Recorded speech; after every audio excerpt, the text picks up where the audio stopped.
to You Grieving Girl. I'm Nikki, and I started You Grieving Girl because I realized that I didn't know a lot about grief until I actually experienced it. So I want to help people who may not know of how their feeling is normal, or how to help their loved ones, or just get some basic understanding. So to start out, I'm going to introduce myself. I'm Nikki. I've actually been through this grieving period almost 8 years now. It started in 2013 when my mother had a stroke. And then my mother ended up having 2 strokes, and I became her primary caregiver along with my father. And it was very, very stressful for me. My mother was a very independent woman, very smart, and to see her decline over a 3-year period was extremely stressful. And I didn't realize that I was actually grieving her while she was still alive until much later in my journey. Then in 2017, my mother passed away, and it was like the earth shattered for me. My parents had been married 31 years. So not only did I lose my mother, my father lost his lifelong mate, and he did not take it well. And it was very stressful for me. So I started to navigate my grief. I realized that I was a very angry griever, and it was a journey. My father ended up really not getting over my mother, and continued to decline after she passed away. And then 2020 hit, and we had this pandemic happen, and so suddenly we're stuck in the house, which created situations where I missed my mother, but I was glad that she wasn't around to deal with it. Then my father had a heart attack, and then about 2 months later, my father actually passed away on September 11th, 2020. And it was sudden. It was completely unexpected. Even though he'd had a mild heart attack, he was in pretty good health. And for me, I believe that his grief of my mother really played an impact on his health and well-being. So today, what I want to talk about are the 10 things that I wish I'd known when I started this grieving process. I feel like if you've ever experienced grief, you might have similar feelings that I have. And if not, it'll help you understand it a little more. So the first thing that I wish I'd known was, you don't know how you're going to react to grief. It's normal when we lose someone, or we know someone that's lost someone, I should say. We sympathize with them. But it's really difficult to find that empathy like you want to, because you've never experienced it. And that's one thing that I learned after my mother died. When people would lose relatives and parents, and I'm so sorry. I would never say I understood, because that's just personally, I hate when people say they understand things when they don't. But I thought that I knew. I thought that I knew how I would feel if I didn't have my parent with me. And then when my mom was sick and she took a turn for the worse, it was very frustrating for me, and I couldn't really articulate how I was feeling. And when she passed away, it was like the earth shattered, like the sun wasn't bright anymore. And for my father, it was the same kind of thing for me. And so now I'm navigating my life without these 2 very important people in my life. So you really don't know how you'll react to grief until it happens to you. Another thing, you can't plan for that wave of emotions that will hit you. And it was completely different between my two parents. My mom, I was angry. I was angry all the time. And it took me almost 4 years. Actually, when I finally kind of started to feel like a human again, my dad passed away. So it's an interesting experience to be going through this right now. I haven't been angry. I haven't been really sad. I've had moments where I've, broke down, but it's not the same way that it was with my mother. And I'm interested in seeing what this journey is going to be like mourning my father. And and I should also say that 2 months after I lost my father, I also lost my grandmother to COVID-19. So I had two really pivotal people in my life pass away in a short amount of time. And so grieving I kind of lump them together, and you might hear me do that most of the time for this, lumping my mom and then my grandmother and my father's passing, because they happened around the same time. Another thing that I wish that I'd known was you can and will be triggered by any and everything. I'm talking smells, songs, TV shows, random news stories, anything. Anything can and will remind you of your loved one. I remember I was in the store and I heard this song, and it sounds like it may have been a song from the maybe 50s or 60s. And first of all, my mother would always sing this song. And I didn't even know it was a real song. I really thought it was something my mother just sang. My mother was a terrible singer, and I would always laugh when she sang it. And I was pushing my cart in the supermarket, and then this song comes on, and they're the words that my mother has been singing all of this time. And I was shocked. And then I had this really happy moment, and it made me laugh. And then the next thing you know, I'm sitting here crying in the middle of the supermarket. Like, people are looking at me like I'm crazy. And I'm like, no, I'm fine. I'm happy, but I'm sad. So just know, grief is not just sadness. Grief is not just anger. It's a little bit of everything, because these people meant so much to you. Another thing that I realized was each experience is going to be different. So, like I said, with my mom, it wasn't unexpected when she passed away. So, I grieved that person that my mother was, that strong woman who has been taking care of herself since she was 11, because she lost her parents young, and she was a nurse. And to see her decline and me have to take care of her and wash her and feed her and give her medicine, that was really hard for me. And then when she passed away, it was, did I do everything that I could do for her? And she was in pain. I couldn't stop that for her. And I had to make a lot of the decisions, because my father had a really difficult time with it. So did I do the right thing for a long time?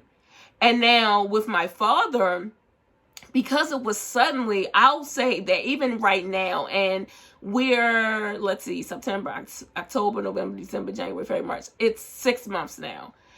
It still does not feel real to me. It still feels like my father is going to walk through the door.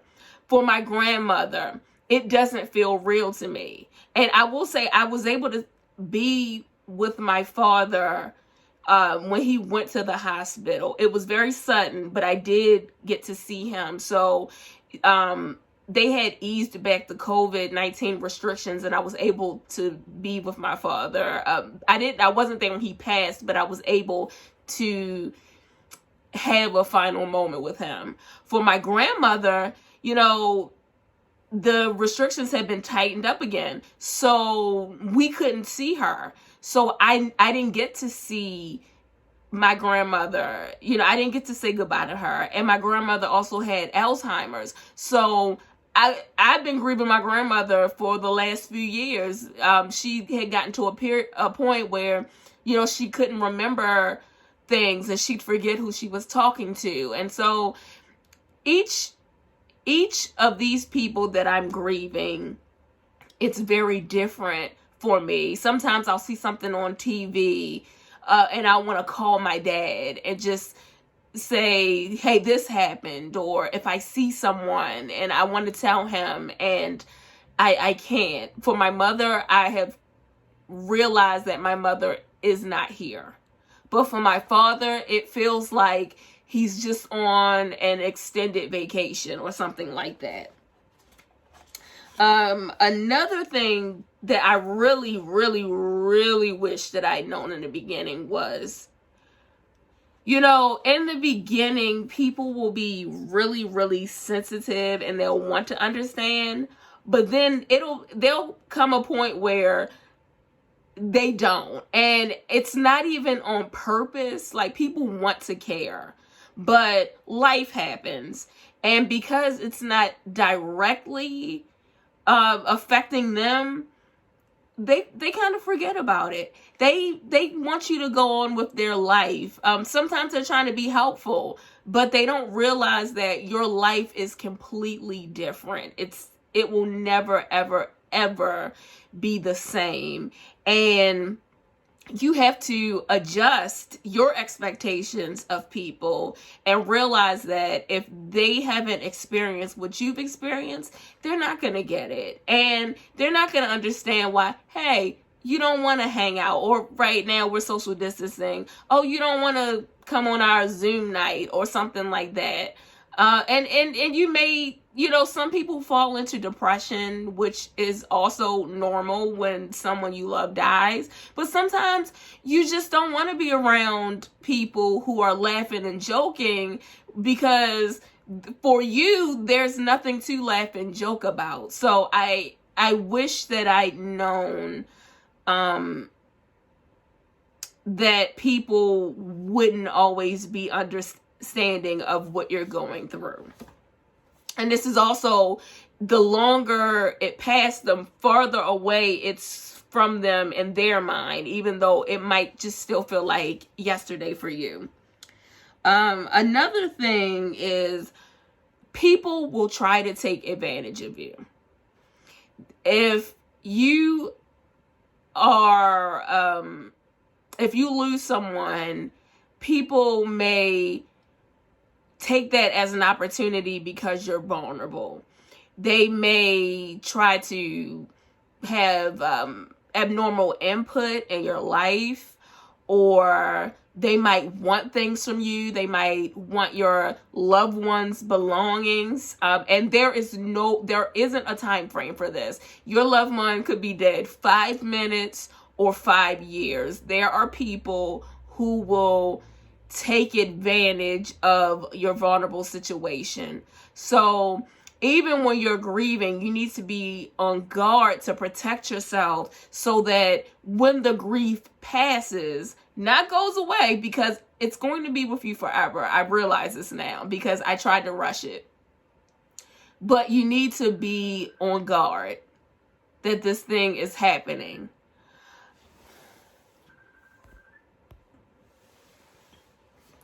Another thing is, grief is an ache that will never, ever, ever go away. I hate to say it, and I still have hope, but it's been 4 years for my mom, and I still think about my mother every single day. And I think about my dad every single day. And I think about my grandmother. It's something that is with you. It changes you, and it becomes your new normal.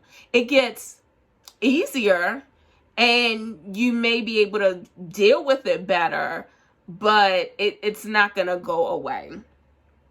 Another thing that I learned was that you're going to lose relationships. And that's back to what I was saying with everybody's not going to understand what you're going through and they want you to move on. People come into your life and sometimes they're there for just a season. And that doesn't mean that you don't care about them, that they don't care about you, but you have been changed once you lose someone.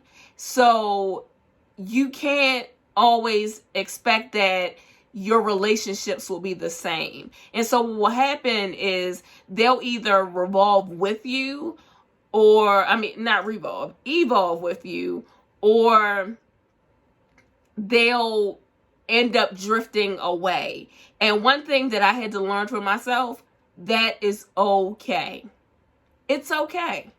Everybody is not going to be with you, and you may connect again, but if one thing that I can just impress upon you is that you have to grieve at your own pace. You can't rush grief, and you have to do what's best for you. And that includes looking at the relationships in your life and seeing who's there to help you in a positive way and a helpful way navigate your grief. And if you get to a point where you find relationships that aren't that positive and are making it harder for you to go through the process, then sometimes you just have to take a step back. And that's one thing that I really wish that I'd known. And the second time around, I've experienced it a little more. And I had to tell myself, you grieving girl, you don't have time to worry about, other things. So just keep that in mind. Another thing is, don't be afraid to talk to people. Talk to someone that you trust. If you have a day and you just do not feel well, I know I have days where it's like I'm sleepwalking and I don't want to do anything, and I want to believe that I'm going to see my dad right now, but I know that he's not here. And it doesn't mean that you don't have faith, if that's what, if you have faith in something, but it just means that you need someone to talk to. And whether that's a family member, a close friend, a therapist, hey, sometimes I will unload on a stranger on the street. Sometimes you have to talk about your grief. Don't hold it in. Holding it in is the worst thing that I believe that you can do. You have to just let it out, get it out the way, and do what you have to do. And another thing, number 10, the last thing that I really wish that I'd known, allow yourself to grieve. Take the time that you need. Do what you have to do. If that's taking a vacation, doing a staycation, going to get your nails done, getting a haircut, washing your car, reading a good book, going for a walk, playing with your pet, anything, do what you need to do, but allow yourself to feel. Because I am someone who tried not to grieve my mother, and I felt terrible when I didn't grieve her. And once I accepted the fact that, hey, she's gone, she's not coming back to me, but I'm still having all of these feelings, that's when I really started to move forward in this process. And I know that I'll get there about my dad and about my grandmother. It's still really, really fresh. And so I'm really, really gentle with myself and really allow myself to feel what I feel. If it's an angry day, hey, I'm sorry. I try to avoid my interactions with people because, hey, I'm pissed my dad's not here. And if it's a sad day, I try not to let myself fall into a depression. So I might try to take a walk, or I might just lay in my bed all day and watch Netflix. So I find something to help me deal. Sometimes I'm irritable. I'm jealous. I'm jealous if someone's parents are still here. And that's okay. And I don't beat myself up about it, because it's a normal reaction. And just know that you're not crazy. So those are the 10 things that I learned, you know, and I hope that it's helpful for you. And those 10 things were: you don't know how you're going to react until it happens to you. You're going to feel a wave of emotions. You can be triggered by any and everything. Each experience with your grief will be different. People won't understand and won't care sometimes, and that's okay. People will try to take advantage of you, and you always have to keep your guard up when you're grieving, because you're vulnerable. You're going to lose relationships, but sometimes that's what we need in life to grow. Don't be afraid to talk to someone when you're grieving, because you can't do it alone. And then my last was: allow yourself to feel the grief. Don't be afraid. It's okay. Sometimes you just got to be in the feelings. And so I thank you for joining me today. And I'd like to end it with my Get It Girl guidance, which are the things that I really, really want you to take away from this. Just know that your feelings are valid. You are not going crazy. Even though the world around you seems insane and it seems like no one knows what you're going through, and you're climbing this mountain all by yourself, just know you are not alone. You are not alone. Grief is a terrible monster, and unfortunately, there are a lot of us who are dealing with that monster as well. So you are not alone. And that's your Get It Girl guidance for today. And I thank you so much for joining me. Take the moment to subscribe, and just know that I'm going to be posting these videos weekly. And just thank you for joining me on my journey. And that's Nikki. That's me, Nikki. And just remember, you grieving, girl.